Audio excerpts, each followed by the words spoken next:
Hello छोट्या मित्रांनो, चला पाहूया अजून एक नवीन गोष्ट. गोष्टीचं नाव आहे हापूस आणि पायरीची धरपकड. एका मोठ्या लाकडी पेटीत गवताच्या मऊ अंथरुणावर खूप सारे आंबे शांतपणे झोपले होते. तिथे हापूस नावाचा एक मोठा पिवळा धम्म आंबा होता. तो स्वतःच्या रुबाब बघून म्हणाला, बघा मी किती श्रीमंत दिसतोय. माझा सुगंध पूर्ण घरात दरवळतोय. चिंटू सगळ्यात आधी मलाच खाणार. त्याच्या शेजारीच एक छोटी लाली चढलेली पायरी नावाची आंब्याची मैत्रीण होती. ती हसून म्हणाली, हापूस दादा, एवढा तोरा काय दाखवताय? चिंटू येईल आणि आपल्याला फस्त करेल. मग तुमची ही स्टाईल कुठे जाईल? इतक्यात आईने पेटी उघडली आणि चिंटू धावत तिथे आला.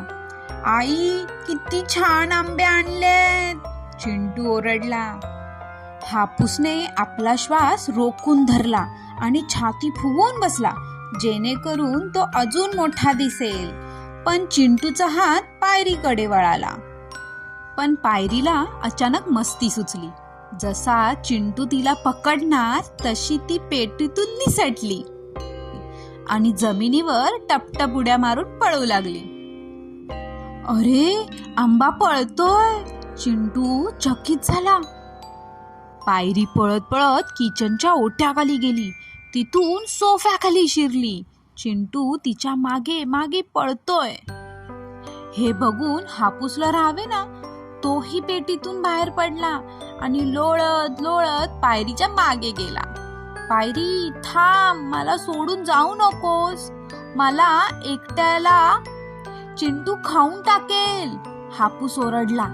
आता अख्ख्या घरात दोन्ही आंबे पुढे आणि चिंटू त्यांच्या मागे मागे.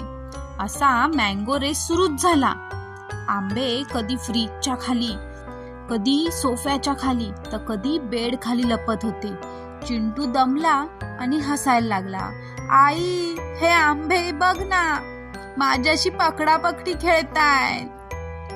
शेवटी पायरी एका कोपऱ्यात अडकली आणि हापूस तिच्या अंगावरच जाऊन पडला.